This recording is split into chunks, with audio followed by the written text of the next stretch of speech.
আসসালামু আলাইকুম এভরিওয়ান। তোমার প্রতি অনুভূতি গল্পের 8 নম্বর পার্ট। দারোয়ান বাধা দিতে চেয়েছিল, বুঝে শুনে চলে আসতে লাগলাম, কিন্তু বেশি দূর যেতে পারি নাই। পেছন দিক দিয়ে কে যেন আমার হাত টেনে নেয়। আমি পেছনে তাকিয়ে দেখি রিমি। কিছু বলার আগেই আমার গালে সজোরে চড় বসিয়ে দিল। রিমি কান্না করতে করতে বলল, কোথায় চলে যাচ্ছিলে তুমি? রিমি, আমি মুখ দিয়ে কিছু বের হচ্ছে না। রিমি কান্না সুরে বলল, রিমি আমি কি, হ্যাঁ কি ভেবেছো তুমি? চলে গেলে সব সমাধান হয়ে যাবে? মাথা নিচু করে বললাম, রিমি আমি চাই না আঙ্কেল আন্টি কষ্ট পাক।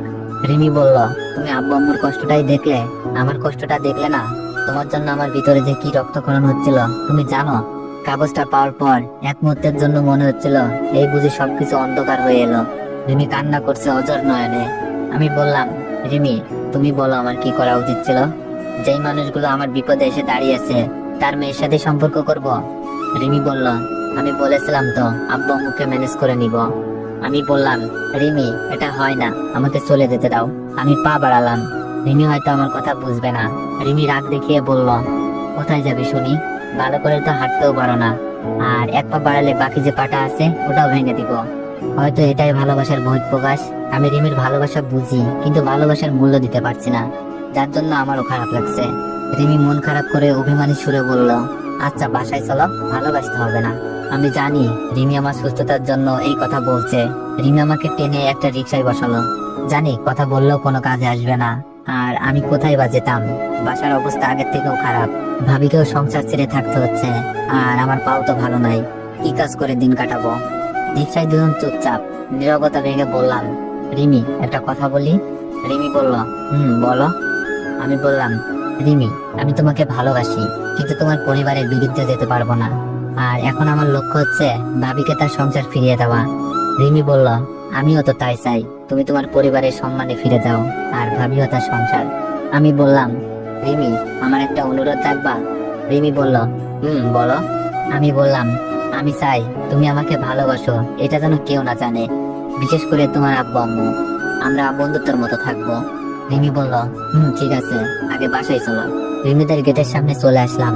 ভিতরে যাওয়ার সময় আঙ্কেল সামনে পড়লো। আঙ্কেল বললেন, কোথায় গেছিলে রিমি? রিমি বলল, আব্বু অনেককে নিয়ে একটু ঘুরতে গিয়েছিলাম। আঙ্কেল বললেন, আচ্ছা ঠিক আছে, বাসায় যাও, তোমার আম্মু তোমাকে খুঁজছে। রিমি বলল, আচ্ছা আব্বু। রিমি মিথ্যাটা খুব ভালোই চালিয়ে দিল। বাসায় যাওয়ার পর আন্টি বলল, কই গেছিলে রিমি?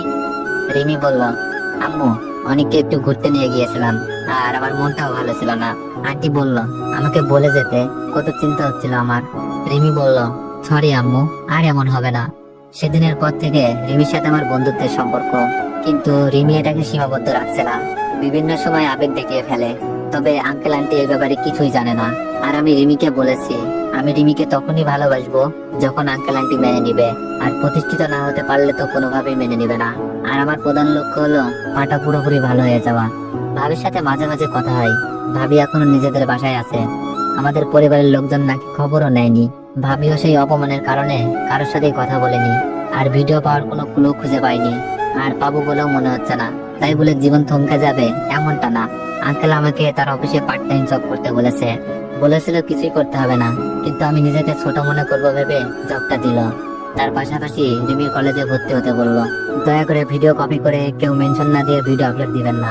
আসলে এই কয়েক মাসে আমার মনে হয়নি আমি অন্যের বাসায় আছি।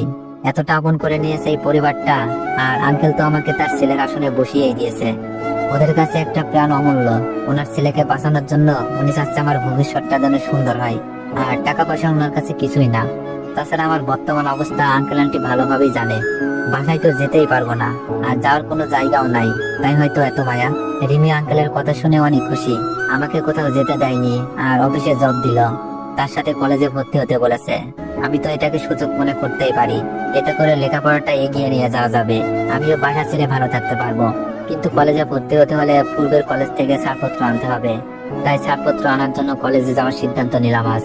বাসে বসে আছি, মনে হচ্ছে বাসায় যাচ্ছি। আসলে বাসা থেকে কলেজ মাত্র 5 মিনিটের রাস্তা। ইস, আর যদি বাসায় যেতে পারতাম, আম্মুর হাতে রান্না খেতে পারতাম, ভাইয়ার উপদেশ আর আব্বুর ভালোবাসার শাসন পেতাম। কিন্তু তার হলো না। বাস চলছে, বুকের ভেতর কেমন ব্যথা ব্যথা লাগছে। যদি দূর থেকে আম্মুকে দেখতে পারতাম। বাস এসে থামলো। বাস থেকে নামা মাত্রই আবিরকে দেখলাম। আবির আমাকে দেখেই দৌড়ে আসলো। আবির বলল, কিরে অনেক, এতদিন কইছিলি তুই, কলেজে যাস না, মোবাইলে কল দিলে বন্ধ, কলেজের স্যার ম্যাডাম তোর কথা মিথিলাকে জিজ্ঞেস করলে বলতো তুই নাকি রাগ করে বাসা থেকে চলে গেছিস। আমি বললাম ঠিকই বলেছে, রাগ করে চলে গিয়েছিলাম। মিথিলা কলেজে আসে? মিথিলা যাই হোক কলেজে এই অপবাদটা দেয় নাই। আবির বলল, প্রতিদিনই তো আসে মনে হয়। কেন গেছিলে রাগ করে, আর মোবাইল বন্ধ কেন?